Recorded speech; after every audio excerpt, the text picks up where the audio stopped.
கல்யாணம் ஃபிக்ஸ் ஆயிடுச்சா? தமிழ் மேட்ரிமோனிக்கு தேங்க்ஸ் சொல்லணும். 26 வருஷத்துக்கு முன்னாடி இதே தமிழ் மேட்ரிமோனி மூலமா தான் இவ அம்மாக்கும் கல்யாணம் பண்ணேன். கல்யாணம்னாலே தமிழ் மேட்ரிமோனி தான்.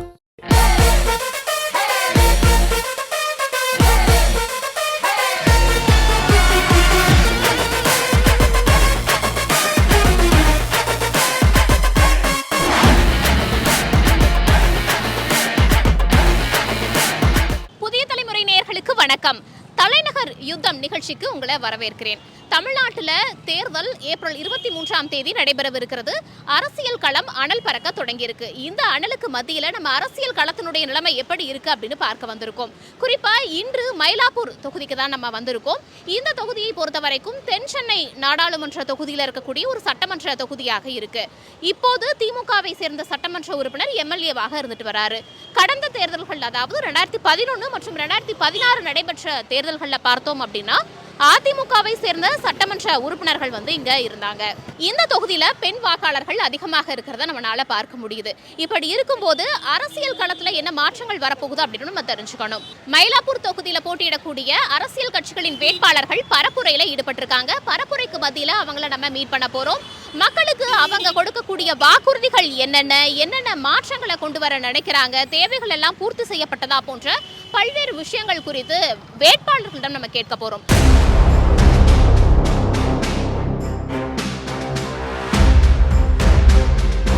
மக்களினுடைய கோரிக்கை அந்த பகுதிக்கு ஹாஸ்பிட்டல் இருக்கலாம், குழந்தைகளுக்கு இன்னும் படிப்பதற்கோ விளையாட்டுக்கு தேவையான விஷயங்கள் எல்லாம் கொண்டு வரலாம்.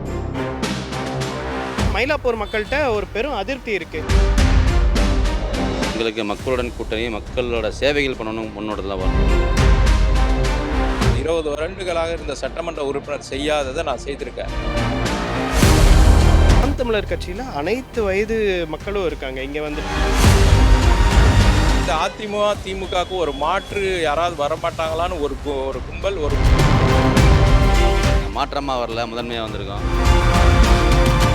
தாவேக்கா மாதிரி ஒரு கட்சி வரும்போது அது எங்களுக்கு ஒரு என்னோட இலக்கு 10 ஆண்டுகளில் அனைத்து கட்சிகளும் எங்களை நாடி, எங்கள் தலைவர்களை நாடி. ஒரு வெற்றி வாய்ப்பை இன்னும் எட்டாததற்கு என்ன காரணம்? எது? தலைவர் ஆணையிட்டார், அந்த ஆணைக்கிழங்க. தமிழக வெற்றி கழகத்தின் மாநில பொருளாளரும் மயிலாப்பூர் தொகுதி வேட்பாளருமான திரு வெங்கடரமணன் அவர்கள் நம்முடன் இணைந்திருக்கிறார். அவருடன் இந்த நேர்காணலை நிகழ்த்தலாம். சார் வணக்கம். வணக்கம். மயிலாப்பூர் தொகுதிக்கும் உங்களுக்குமான தொடர்பு என்ன? இந்த தொகுதியை ஸ்பெசிஃபிக்காக சூஸ் பண்ணியிருக்கிறதுக்கு என்ன காரணம்? தலைவர் ஆணையிட்டார், அந்த ஆணைக்கிழங்க மயிலாப்பூர் தொகுதிக்கு வந்திருக்கேன். தலைவர் எங்கே ஆணையிடுறாரோ அந்த இடத்துல போய் அவருக்கு சொல்வதையும் கேட்பதையும் நினைப்பதையும் செய்யதான். நான் மட்டும் இல்லை, எல்லா வேட்பாளரும் கடமை அதுதான், எல்லா நிர்வாகியும் கடமை அதுதான். அதே போல தான் இதுவும். மயிலாப்பூர் தொகுதியை பொறுத்த வரைக்கும் கடந்த காலங்களில் திமுக அதிமுகன்னு சட்டமன்ற உறுப்பினர்கள் இருந்திருக்காங்க. நீங்க மாற்று அப்படின்னு வரும்போது என்னென்ன முன்னெடுப்புகளை எடுத்திருக்கீங்க, என்னென்ன பிரச்சனைகளை பார்க்குறீங்க, மக்களினுடைய நிலை எப்படி இருக்கு? ஒரு சின்ன மாற்றம் இதில் மாற்றமாக வரல, முதன்மையாக வந்திருக்கோம். முதன்மை சக்தியாக தான் இங்கே வந்திருக்கோம். முதன்மை சக்தி அப்படிங்கிறது எதனுடைய அடிப்படையில்? முதன்மை சக்தி தமிழ்நாட்டிலே முதன்மை சக்தியாக இருக்குது. ஒன்று இளைஞர்கள், 2வது பெண்கள். இளைஞர்களும் நமக்கு பின்னாடி தான் நிற்கிறாங்க, நம்ம தான் ஃபாலோவர்ஸாக இருக்காங்க. பெண்களும் அப்படி தான் இருக்காங்க. இந்த மயிலாப்பூர் சட்டமன்ற தொகுதியில் 1,94,000 ஓட்டர்ஸ் இருக்காங்க. 1,00,000 பெண்கள் இருக்காங்க. எது முதன்மை? 1,00,000 பெண்கள் தான் இல்லையா?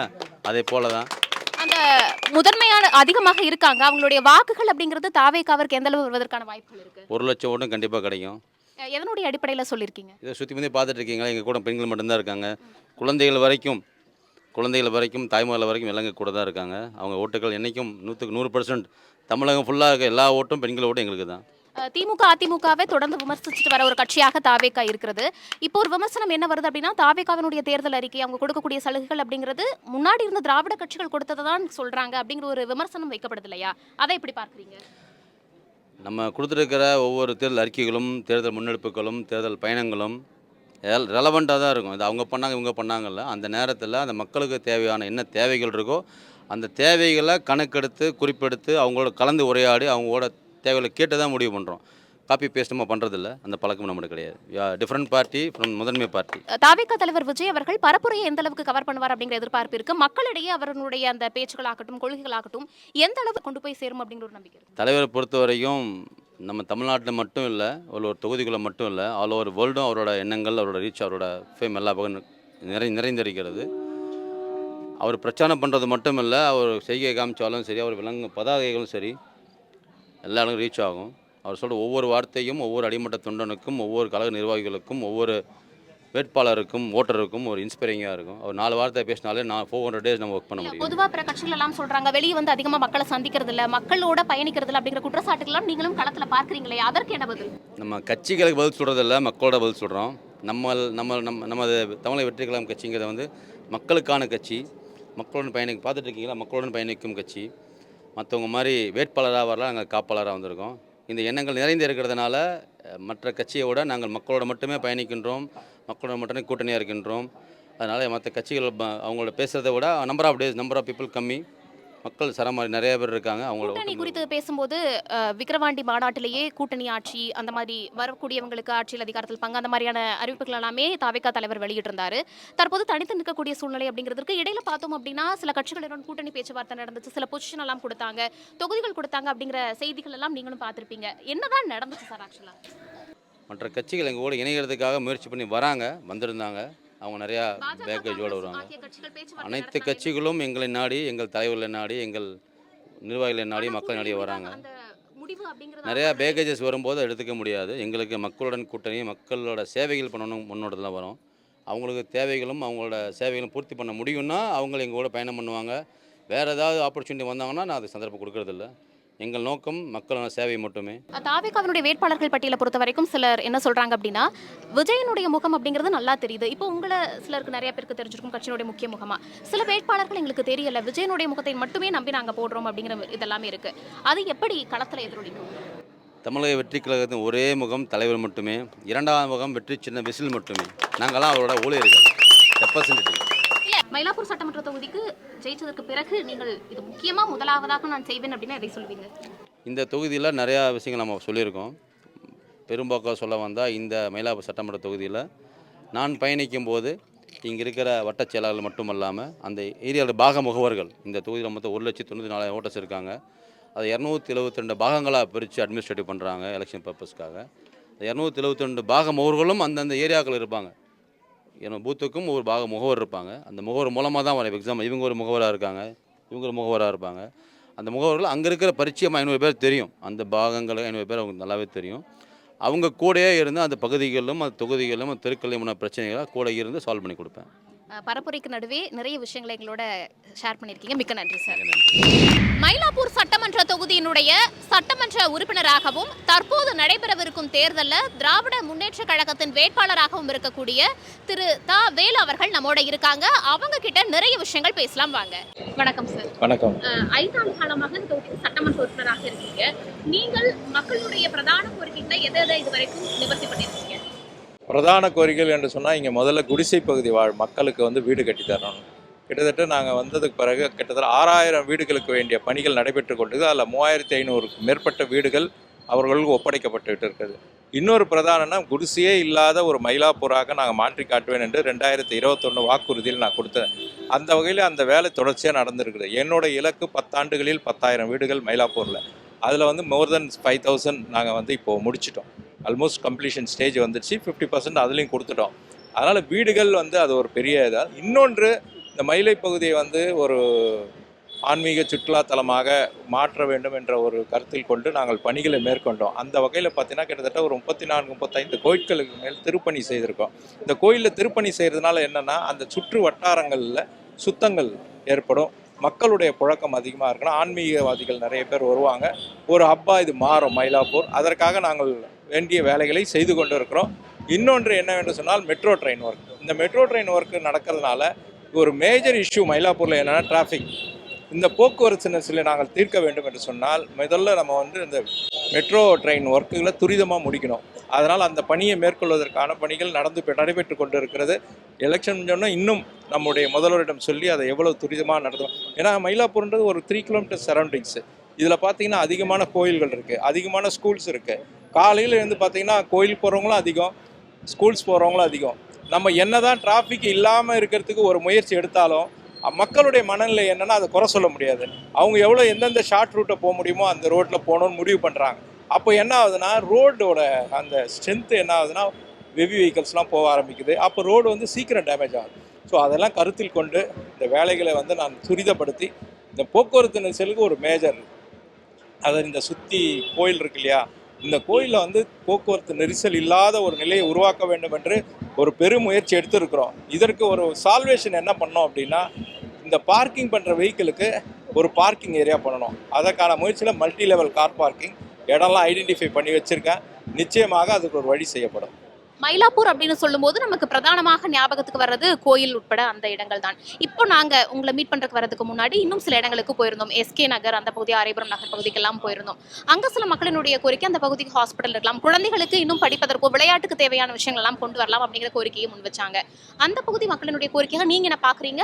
அந்த மக்களை நீங்க இப்ப சந்திச்சீங்களா? முடிஞ்ச அளவு நான் பார்த்தீங்கன்னா இந்த 5 வருஷத்தில் யாருமே ஒரு 20 வருடங்களாக இருந்த சட்டமன்ற உறுப்பினர் செய்யாததை நான் செய்திருக்கேன்.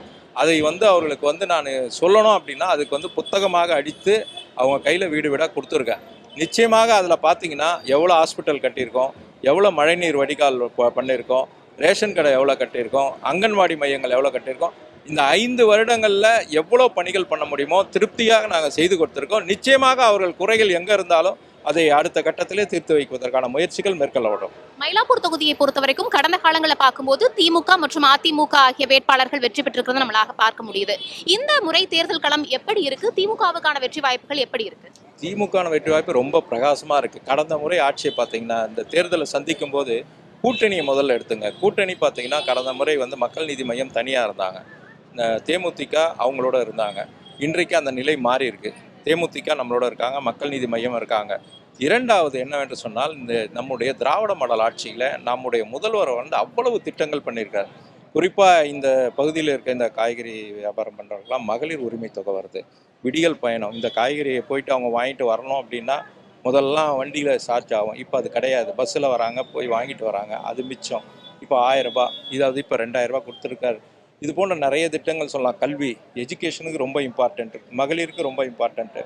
எல்லா துறைகளிலும் அதாவது ஃப்யூச்சரில் எப்படி இருக்கணும் அப்படின்ற அந்த டெவலப்மெண்ட்டை நோக்கி இன்றைக்கு திட்டங்களை வகுத்து கொடுத்துருக்கார். அது போயிட்டே இருக்குது. இந்த 5 வருஷத்தில் ஸ்டாட்டிஸ்டிக்கலாக ரிப்போர்ட் வந்துட்டுருக்கு. அடுத்த 5 வருஷத்தில் சமூகத்தில் மாற்றங்கள் ஏற்படும் பொழுது இதனுடைய பயன் நம்மளுக்கு தெரியும். மயிலாப்பூர் தொகுதியை பொறுத்த வரைக்கும் மற்ற கேண்டிடேட்டையும் நம்ம பார்க்கும்போது பாஜக தரப்பிலிருந்து தமிழிசை அவர்கள், நாம் தமிழர் கட்சியிலிருந்து அருண் அவர்கள், தாவேகா தரப்பிலிருந்து இப்போ வெங்கடரமணன் அவர்கள் போட்டியிடுறாங்க. அவர்களினுடைய வருகை அப்படிங்கிறது களத்தில் எப்படி எதிரொலிச்சிருக்கு அதை நீங்க பார்க்க முடியும்? நிச்சயமாக திராவிட முன்னேற்றம் ஒரு 75 ஆண்டு கால இயக்கம். அந்த இயக்கம் வந்து ஒவ்வொரு தேர்தலையும் நீங்கள் கடந்த தேர்தல் பார்த்தீங்கன்னா யாராவது ஒருத்தர் வந்துட்டு வர, எங்களை பொறுத்த மட்டில் தேர்தல் என்று வரும்போது யாராவது வந்தாங்கன்னா அவங்க எப்போதும் வந்துட்டு போகின்ற ஒரு கட்சியாகத்தான் நாங்கள் பார்ப்போமே தவிர அதற்காக நாங்கள் வந்து சோர்ந்து போவதில்லை. அதையும் தாண்டி இன்றைக்கு வந்து நம்முடைய திராவிட மாடலுடைய ஆட்சி இந்தியாவுக்கே பெருமை சேர்க்கும் வகையில் இன்றைக்கு திகழ்ந்து கொண்டு இருக்கிறது. அந்த நம்பிக்கை எங்களுக்கு இருக்கிறது. திராவிட முன்னேற்ற கழகமாக இருக்கட்டும், அதிமுகவாக இருக்கட்டும், நீண்ட காலமாக லெகசி இருக்கக்கூடிய கட்சிகளாக பார்க்கப்படுது. சமீபத்தில் நாம் தமிழர் கட்சி ஒரு மாற்றத்தை வேணும் அப்படின்னு தொடங்கினாங்க. அதற்காக இந்த வேலைகள்லாம் செஞ்சுட்டு வராங்க. இப்போ தாவேகா அப்படிங்கிற ஒரு கட்சி தொடங்கியிருக்காங்க. இளைஞர்கள் மத்தியில் அவர்களுக்கான அந்த சேரக்கூடிய கூட்டமாக இருக்கட்டும், ரசிகர்கள், இந்த மாதிரியான விஷயங்களும் களத்தில் பார்க்க முடியுது. இதையெல்லாம் எப்படி பார்க்குறீங்க? அதாவது எப்பவுமே இந்த அதிமுக திமுகவுக்கு ஒரு மாற்று யாராவது வரமாட்டாங்களான்னு ஒரு கும்பல், ஒரு தரப்பு மக்கள் அதை நினச்சிட்டு இருக்காங்க. நீங்கள் தேமுதிகவாக இருக்கட்டும், அதற்கு வந்து நாம் தமிழர் கட்சியாக இருக்கட்டும், அதற்கு பிறகு இப்போ இருக்க விஜய் கட்சியாக இருக்கட்டும், அவங்களுக்குள்ள ஒரு மாற்றங்கள் ஏற்படுத்தி கொண்டு தான் இருக்கிறேன் தவிர எங்களுக்கு எந்த மாற்றமும் கிடையாது. நாங்கள் எந்த வழியில் நாங்கள் போய் கொண்டு தான் இருக்கிறோம். பிஸியான பரப்புரைக்கு மத்தியில் எங்களுடன் கருத்துக்களை பகிர்ந்தமைக்கு மிக்க நன்றி சார். பரப்புரைக்கு மத்தியில் மயிலாப்பூர் சட்டமன்ற தொகுதியினுடைய நாம் தமிழர் கட்சி வேட்பாளர் திரு அருண் அவர்கள் நம்ம கூட இருக்காங்க. அவங்க கிட்ட நிறைய விஷயம் கேட்டு தெரிஞ்சுக்கலாம். மயிலாப்பூர்ல கடந்த சில தினங்களாக நீங்க பயணம் செஞ்சுட்டு வரீங்க. இங்க இருக்கக்கூடிய மக்களினுடைய பிரதான கோரிக்கையாக என்னென்ன இருக்கு, என்னென்ன தேவைகள் இருக்கிறதாக பார்க்க முடியுது? மயிலாப்பூர் மட்டும் இல்லாமல் மொத்த சென்னையோட மக்கள், இங்கே இருக்கிறவங்களில் பாதிக்கப்பட்ட மக்கள் யாருன்னு பார்த்தீங்கன்னா இங்கே இருக்கிற மீனவக்குடி மக்கள் தான். மீனவ சொந்தங்கள் தான் இருக்கிறதுலே அதிகமாக பாதிக்கப்பட்டிருக்காங்க. ஸோ மொத்த சென்னையுமே உங்கள் மாவட்டத்திலே வந்து யார் இருக்கிறதுலே அதிகமாக பாதிக்கப்பட்டிருக்காங்கன்னா நீங்கள் எல்லாம் திரும்பி கடற்கரை ஓரம் தான் பார்க்கணும். அங்கே இருக்கிற மீனவ மக்களோட வாழ்வாதாரத்தை பறிக்கிற வேலையை தான் முன்னாடி இருந்த அதிமுக அரசு செஞ்சுருக்கு, இப்போ இருக்கிற திமுக அரசு செஞ்சுருக்கு. ஸோ அவங்களோட பிரதானமான கோரிக்கை என்னவா இருக்குன்னா, இங்கே இருக்கிற இந்த லூப் சாலை இருக்குது, அந்த லூப் சாலையை வந்துட்டு அவங்களுக்கான மீனவர்களுக்கான பிரத்யேகமான சாலையாக மாற்றி அங்கே அது மீனவர்களுக்கான பயன்பாட்டு சாலையாக வைக்கணுங்கிறது. அப்புறம் ஐயா சிங்காரவேலர் கொடுத்த நிலம் இருக்குது, அந்த நிலத்தை வந்துட்டு இன்றைக்கி ஆளுகிற திமுக அரசாங்கம் வந்துட்டு அதை ஆக்கிரமிப்பு செய்யணும்னு நினைக்கிறாங்க. அதை வந்து அதை ஆக்கிரமிப்பு செய்யாமல் மறுபடியும் அந்த மீனவ பஞ்சாயத்துகள்கிட்டே கொடுத்துடணும் அப்படிங்கிறது தான் அவங்களோட கோரிக்கையாக இருக்குது. அதுபோக இங்கே ஸ்லம் போர்டோட அந்த வீட்டு மாற்று வீடுகள் கட்டி கொடுக்கறதுல பெரிய முறைகேடு நடந்திருக்கு. இன்றைக்கி இருக்கிற இந்த தொகுதியோட இப்போ ப்ரெசன்ட் எம்எல்ஏவாக இருக்கிற ஐயா வேலு வந்துட்டு ஒரு வீட்டுக்கு வந்து கிட்டத்தட்ட வந்து 1.5 லட்ச ரூபா அரசாங்கத்துக்கு கட்டணும். அது போக அவர் தனியாக ஒரு 5 லட்ச ரூபா அவர் தம்பி மூலியமாக வசூலிச்சிருக்காரு. அப்போது அப்படி பணம் கொடுத்தவங்களுக்கு அவங்க பணம் கொடுத்தது கூட அவங்களுக்கு ஒரு பிரச்சனையாக தெரியல. ஆனால் அவங்களுக்கு குற்றச்சாட்டுகள்லாம் முன்வைக்கும் போது அவர்கள் மேலே வைக்கும்போது ஆதாரம் அப்படிங்கிறது முக்கியமாக இருக்கு இல்லையா? அதற்கான ஆதாரம்ங்கிறது இருக்கா? பணம் கொடுத்த மக்கள் வாயிலி வயிற்றுலேயே அடிச்சுக்கிட்டு கதறது தான் ஒரே ஆதாரம். ஏன்னா இது ஒன்றும் அஃபீஷியலாக டாக்குமெண்ட் பண்ணி வாங்கின பணம் இல்லை. அவங்க என்ன நம்பிக்கையில் கொடுக்குறாங்களா, சரி பணம் கொடுத்தாவது வீடு கிடைக்குங்கிற ஒரு நம்பிக்கையில் கொடுக்குறாங்க. ஆனால் அப்படி பணம் கொடுத்தவங்களுக்கு வீடு கிடைக்கல. அதில் பல கோடி முறைகேடு நடந்திருக்கு. இப்போ இந்த மக்களுக்கு என்ன தீர்வுன்னா அவங்களுக்கான வீடுகளை அவங்களுக்கு சரியாக கொடுக்க வேண்டியது இருக்குது. அது போக இங்கே இன்னும் மயிலாப்பூர் வந்து சென்னை ஒரு நகரமாக உருவாகிறதுக்கு முன்னாடியே உருவான ஒரு பகுதியாக. இப்போ இங்கே வந்து உட்கட்டமைப்பு வசதிகள் வந்து சரியாக இல்லை. சரியான சாலைகளில் கழிவுநீர் வழிஞ்சோடுற காவா இல்லை. சில சமயம் உள்ளே இருக்கிற ட்ரைனேஜ் ஃபெசிலிட்டி அந்த பைப்ஸ் எல்லாம் வந்து 30-35 வருஷம் பழசு. அப்போ அதோட ஒரு சில இடத்துலலாம் பொத்துக்கிட்டு சிங்க் ஹோல் மாதிரி விழுகிற நடவடிக்கையெல்லாம் நடக்குது. நம்ம என்ன நினைக்கிறோம், மயிலாப்பூர்னா அது வந்துட்டு ரொம்ப பொருளாதாரத்தில் மேம்பட்டு இருக்கிற மக்கள் வாழ்கிற பகுதின்னு நினைக்கிறோம். அப்படி கிடையாது. அது வந்து ஒரு வெளிப்பூச்சா நம்ம பார்க்கும்போது பெரிய பெரிய கட்டடங்களாக தெரியும். ஆனால் உண்மையில் மயிலாப்பூரோட நிலைமை என்னென்னா, இங்கே வாழ்கிற அடித்தட்டு மக்களோட வாழ்க்கை நிலை ரொம்ப மோசமாக இருக்குது. அவங்களோட நீங்கள் என்னோட சமூக ஊடக கணக்குகளில் பார்த்துருந்தீங்கன்னா தெரிஞ்சிருக்கும். ரொம்ப குறுகிய சாலைகளில் சரியான சாலை வசதி இல்லாமல், சரியான குடிநீர் வசதி இல்லாமல், இன்னும் வந்துட்டு அடிப்பம்பு வச்சு தண்ணி அடித்து கொண்டு போகிற நிலையிலெல்லாம் இருக்காங்க. தலைநகரில் கிரேட்டர் சென்னை கார்ப்பரேஷன்லேயே இந்த நிலைமையில தான் மக்கள் இருக்காங்க. இந்த மாதிரி ஒவ்வொரு பகுதிகளுக்கும் ஒரு சில சிக்கல்கள் பிரதானமாக இருக்குது. அதுபோக மொத்த மயிலாப்பூருக்கும் இருக்கிற சிக்கல்னால் இந்த சரியான சாலை, குடிநீர் வசதி இதெல்லாம் இல்லாமல் இருக்குது. மயிலாப்பூர் தொகுதியை பொறுத்த வரைக்கும் கடந்த தேர்தல்களில் பார்க்கும்போது திமுக மற்றும் அதிமுக ஆகிய கட்சிகள் வெற்றி பெற்றிருக்கிறத பார்க்க முடியுது. இந்த முறை களம் எப்படி இருக்குது? ஏன்னா மாற்றம் அப்படிங்கிறத முன்னெடுத்து தான் கடந்த சில வருடங்களாக நாம் தமிழர் செயல்பட்டு வருது. தற்போது தேர்தலை பொறுத்த வரைக்கும் விஜய் தாவேகா அப்படிங்கிற கட்சியை தொடங்கி மாற்றம் அப்படிங்கிற ஒரு விஷயத்தை தான் முன்னெடுக்கிறாரு. களம் எப்படி மாறி இருக்கு? அப்போது மயிலாப்பூர் மக்கள்கிட்ட ஒரு பெரும் அதிருப்தி இருக்குது. இப்போ எங்களோட வேலை என்னென்னா, ஏற்கனவே அவங்களுக்கு வந்து மாற்றம் தேவை அப்படிங்கிற ஒரு சிந்தனை நல்ல ஆழமாக ஊனி இருக்குது. இப்போ எது சரியான மாற்றம் அப்படிங்கிற காட்ட வேண்டிய தேவையில் தான் இருக்குது. அதுக்கு வந்து இப்போது தாவேக்கா மாதிரி ஒரு கட்சி வரும்போது அது எங்களுக்கு ஒரு வரப்பிரசாதமாக தெரியுது. ஏன்னா நாங்கள் சும்மா வந்து நாங்கள் நல்லவங்க, நாங்கள் சிறப்பாக செயல்படுவோம் அப்படின்னு சொல்கிறது மட்டும் இல்லாமல் இப்போ எங்களுக்கு காட்டுறதுக்கு ஒரு எக்ஸாம்பிள் இருக்குது. பாருங்கள், இப்போ நாங்கள் எப்படி ஒரு பொதுக்கூட்டம்னா நாங்கள் எப்படி நடத்துகிறோம், எப்படி எல்லா இராணுவ கட்டமைப்போட ஒன்றா கூடி கலையிறோம், அவங்க பொதுக்கூட்டம் எப்படி நடக்குதுன்னு பாருங்கள். எங்கள் மக்கள், எங்கள் நாம் தமிழர் கட்சியோட உறவுகள், எங்கள் கட்சிக்காரங்க எப்படி கருத்தியலாக எடுத்து பேசுகிறாங்க, கருத்துக்களை எப்படி கொண்டு சேர்க்குறாங்க, எப்படி வந்து சமூகத்தில் அரசியல்னாலே நாம் தமிழர் கட்சிக்கு இருக்கிற புரிதல் வேறு, இன்னைக்கு இருக்கிற அந்த ரசிகர்களுக்கான கட்சியோட புரிதல் வேற. சீமான் அவர்கள் ஆரம்பத்திலிருந்து பேசும்போது அந்த கட்சியை தொடங்கும் போதும் நிறைய இளைஞர்கள் அவர் கூட இருந்ததை நம்மளால் பார்க்க முடிஞ்சு. இப்போ வரைக்கும் அது தொடருது. இப்போ விஜய் அவர்களினுடைய வருகைக்கு பிறகு அதே மாதிரி இளைஞர்கள் பட்டாளம் அவர்கள்கிட்ட போகிறதையும் நம்மளால் பார்க்க முடியுது. இது களத்தில் ஓட்டாக எப்படி மாறும், எந்த மாதிரியான மாற்றத்தை ஏற்படுத்தும்? இப்போது நாம் தமிழர் கட்சியில் இளைஞர்கள் நிறையா இருக்காங்க. ஆனால் அதனால் முற்றுமுழுமாக இளைஞர்களால் உண்டாக்கப்பட்ட ஒரு கட்சியான கிடையாது. நாம் தமிழர் கட்சியில் அனைத்து வயது மக்களும் இருக்காங்க. இங்கே வந்துட்டு ஒரு 40, 45, 30 வயசு, 40 வயசு, 50, 60 வயசு, 70 வயசு ஆட்கள்லாம் நாம் தமிழர் கட்சியில் ஆக்டிவாக வந்து களத்தில் இப்போ வேலை செய்கிற ஆட்களும் இருக்காங்க. ஐயா விஜய் பின்னாடி இளைஞர்கள் மட்டும்தான் இருக்க முடியும். ஏன்னா அவங்க வந்து கொள்கையின்பால் அரசியல் பட்ட இளைஞர்கள் கிடையாது, அவங்க ரசிகர்களாக இருக்காங்க. அந்த ரசிகர் கூட்டம் வந்து அவர் எங்கே போனாலும் அந்த கூட்டம் பின்னாடியே போகுது. அது ஒரு பிம்பமாக கட்டுறாங்க, எங்கே போனாலும் கூட்டம் வருதுன்னா. ஆனால் அது ஒரே கூட்டம் தான் எல்லா பக்கமும் போய்கிட்டு இருக்கு. அது வந்து நமக்கு ஒரு பெரிய பாதிப்பாக இருக்கும்னு எனக்கு தோணலை. அதையும் மீறி அது ஒரு பாதிப்பு உண்டாக்குதுன்னா அது யாருக்கு பெரிய பாதிப்பாக இருக்குன்னு பார்த்தீங்கன்னா, இன்றைக்கி இருக்கிற இந்த திராவிட கட்சிகளுக்கு தான் ஒரு பெரிய பாதிப்பாக இருக்கும். ஏன்னா விஜய் என்ன பேசுகிறாரு, அவர் நியோ திராவிடம் பேசுகிறாரு. இங்கே இருக்கிற திராவிட கட்சிகள்லாம் சரியில்லை, நான் வேறு மாதிரி ஒரு திராவிட கட்சிங்கிறாரு. அவங்களும் இலவசம் கொடுப்பாங்க, இவங்களும் இலவசம் கொடுப்பாங்க, அவங்களும் சாராயத்து கடையை மூட மாட்டாங்க, இவங்களும் சாராய கடையை மூட மாட்டாங்க. நாம் தமிழர் கட்சி நீண்ட காலமாக பயணம் செய்யும்போது வாக்கு வங்கியில் ஒரு குறிப்பிடத்தக்க மாற்றம் இதெல்லாமே இருக்குது. அவங்களுடைய வாக்குறுதிகள் அப்படின்னு நிறைய பதிவாகிட்டு வரதை பார்க்க முடியுது. ஆனால் ஒரு வெற்றி வாய்ப்பை இன்னும் எட்டாததற்கு என்ன காரணம், எது அந்த பின்தங்கி இருக்கிறதுக்கான காரணமாக என்ன பார்க்குறீங்க? இப்போ குவாலிட்டேட்டிவாக பார்த்தோம்னா எது வெற்றின்னா, கொண்ட கொள்கையில் உறுதியாக நிற்கிறது தான் வெற்றி. அது நிச்சயமாக வெற்றி தான். அதாவது ஒரு சீட்டில் வெற்றி பெற்று சட்டமன்றத்திற்கோ நாடாளுமன்றத்திற்கோ போகிறது. நான் குவாலிட்டேட்டிவாக எது வெற்றினா கொண்ட கொள்கையில் உறுதியாக இருக்கிறதா வெற்றி. குவான்டிடேட்டிவாக நம்பர்ஸில் நீங்கள் பார்க்கணுன்னா கூட முதல் தேர்தலில் 1.1% தான் வாக்கு வாங்கியிருந்தோம். 1.1% வாக்கு வாங்கியிருக்கிற கட்சி வளர்றதுக்கோ அது விரிவடைகிறதுக்கோ வாய்ப்பே இல்லை. ஆனால் அதையும் மீறி வளருதுன்னா அதுதான் வெற்றி. ஆக்சுவலாக 1.1லேருந்து 4, 8 கடைசியாக நடந்த ஈரோடு கிழக்கு இடைத்தேர்தலில் அது 16% இருந்தது.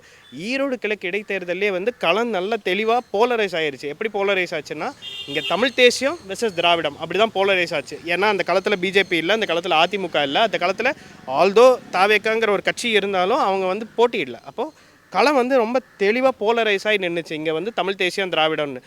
அப்படி தமிழ் தேசியம் தான் வேணும்னு பாசிட்டிவாக விழுந்த வாக்கே வந்து 16%.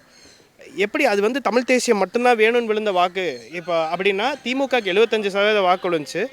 நோட்டாவோட ஓட் பர்சன்ட் இன்க்ரீஸ் ஆகிருக்கு. நோட்டா வந்து 0.4% இருந்தது அதுக்கு முன்னாடி ஈரோடு கிழக்கு இடைத்தேர்தலில். 2வது ஈரோடு கிழக்கு இடைத்தேர்தலில் நோட்டா வந்து 4% ஆயிடுச்சு. அப்போ அது என்ன காட்டுது? திமுகவும் வேண்டாம், நாம் தமிழரும் வேண்டான்னு விழுந்தது ஒரு 4% வாக்கு. அப்போது நாம் தமிழர் தான் வேணும்னு பாசிட்டிவாக நேர்மறை சிந்தனையோடு விழுந்த வாக்கு 14% இருக்குது. 16% இருக்குது. அந்த 16%க்கு அப்புறம் நாங்கள் செய்த அரசியல் நிலைப்பாடு, நாங்கள் எடுத்து சிக்கல்களுக்கு நாங்கள் கொடுத்த தீர்வு, எங்கள் அண்ணனோட செயல்பாடுகள் இதெல்லாமே கட்சியை வந்து ஒரு 20-22% பக்கம் கொண்டு வந்துருச்சு. நாங்கள் திருச்சியில் நடத்தின மாநாடு ஒரு பெரிய ஒரு பூஸ்ட்டை கொடுத்தது. கிட்டத்தட்ட அதுவே வந்து ஒரு 4-5% கொண்டு வந்திருக்கும். அப்போது இந்த தேர்தல் தேதிகள்லாம் அறிவிக்கிறதுக்கு முன்னாடியே நான் சொல்கிறது எப்படின்னா, ஒரு மார்ச் மாதத்துலேயே வந்துட்டு நாம் தமிழர் கட்சிக்கு கிட்டத்தட்ட 24% களத்தில் உறுதி, 24லேருந்து 25% உறுதியாக இருக்குது. பிப்ரவரி மாதத்தில் நம்ம மாநாடு முடிக்கும் போதே நாம் தமிழர் கட்சிக்கு 25% வாக்கு களத்தில் இருக்குது. அது அந்த மக்கள்லாம் ஒன்றா இராணுவ கட்டமைப்போடு கூடி கலைஞ்சதுனால மக்களுக்கு வந்த நம்பிக்கை, தமிழக மக்களுக்கு, பொதுமக்களுக்கு நாம் தமிழர் கட்சி மேலே வந்த நம்பிக்கையினாலேயே 25% இருக்குது. இப்போ இந்த மிச்சம் இருக்கிற 10% எதுன்னா, நாம் தமிழர் கட்சியோட வேட்பாளர் தேர்வும், நாம் தமிழர் கட்சி இனிமேல் இந்த தேர்தல் காலத்தில் செய்ய போகிற அரசியலோ அழகாக அந்த 10% கொண்டு வந்து சேர்க்கும். அதில் நீங்கள் கவனித்து பார்த்தீங்கன்னா தெரியும், இப்போ வேட்பாளர்களாக வந்து கிட்டத்தட்ட 100க்கும் மேற்பட்டவர் இளையவர்களாக இருக்காங்க. இருக்கிறதுலே இளைய வேட்பாளர் வந்து எங்கள் கட்சியில் தான் இருக்காங்க. அவருக்கு 26 வயசு தான். அவர் பேர் பேரறிவாளன். கோவை தெற்கு தொகுதியில் பேரறிவாளன் போட்டிடுறாரு. பேரறிவாளனை எதிர்த்து தான் வந்து ஐயா செந்தில் பாலாஜி சண்டை செய்கிறதுக்கு முயற்சி செய்கிறாரு. அப்போது இங்கே இளையவர்கள் படை வந்து நாம் தமிழரில் பெருசாக இருக்குது. நீங்கள் சொன்ன மாதிரி தாவேக்கால இளைஞர்களாக இருந்தாலும் அவங்க வேட்பாளர்கள்லாம் பாருங்கள், இளைஞர்கள் கிடையாது. அவங்களுக்கு பின்னாடி ஒரு ஹிஸ்ட்ரி இருக்குது, ஒரு தவறான வரலாறு இருக்குது. அப்போது நம்ம அப்படி ஒப்பிட்டு பார்க்கும்போது கூட எங்களுக்கு ஒரு அட்வான்டேஜ் தான். அப்போ இந்த இளைஞர்கள் தேர்வாக இருக்கட்டும், இதுக்கப்புறம் நாங்கள் களத்தில் செய்ய போகிற வேலைகளாக இருக்கட்டும், இதுவே அழகாக அந்த 10% கொண்டு வந்து கொடுக்கும். ஆக மொத்தம் ஒரு 35% வந்து இந்த தேர்தலில் பெருவாரியாக வெற்றி பெறுறதுக்கே வாய்ப்பு இருக்குது. நாங்கள் வெற்றி தோல்வியை கண்டு பயப்படுற ஆட்களோ இல்லை இப்போ ரொம்ப பூரிச்சு போகிற ஆட்களோ கிடையாது. எங்களுக்கு மக்களுக்காக உழைக்க வந்திருக்கோம். எந்த வித சுயநலமும் இல்லாமல் பொதுநலத்துக்காக உழைக்க வந்திருக்கோம். மக்கள் தீர்ப்பே மகேசன் தீர்ப்புங்கிற மாதிரி அதுக்கப்புறம் மக்கள் எவ்வளோ தூரம் அங்கீகரிக்கிறாங்களோ அதை நாங்கள் மனமும் வந்து ஏற்றுக்குவோம். பரப்புரைக்கு நடுவில் நிறைய விஷயங்களை ஷேர் பண்ணிக்கிட்டீங்க, ரொம்ப நன்றி. மிக்க நன்றி. நான் ஆரம்பத்தில் சொன்ன மாதிரி அரசியல் களம் பரபரப்பாக தான் இருக்கு. தேர்தலுக்கு இன்னும் கொஞ்ச நாள் தான் இருக்கு. அப்படிங்கிறதுனால வேட்பாளர்கள் பரப்புரையில தீவிரமாக ஈடுபட்டிருந்தாங்க. பரப்புரைக்கு மத்தியில் அவங்களுடைய வாக்குறுதிகள் எல்லாம் எப்படி இருக்கு, மக்களோட அவங்க எவ்வளவு தூரம் பயணிச்சிருக்காங்க போன்ற நிறைய விஷயங்களை அவங்க கிட்ட நம்ம கேட்டு தெரிஞ்சுக்கிட்டோம். மக்கள் இந்த முறை எந்த கட்சிக்கு வாய்ப்பளிக்க போறாங்க, என்ன நிலவரம் நடக்க போகுது அப்படிங்கிறத மே 4ஆம் தேதி தான் நம்ம தெரிஞ்சுக்க முடியும். மீண்டும் மற்றொரு தொகுதியில வேட்பாளர்களுடனும் அங்க இருக்கக்கூடிய தொகுதி மக்களுடனும் நம்ம சந்திக்கலாம்.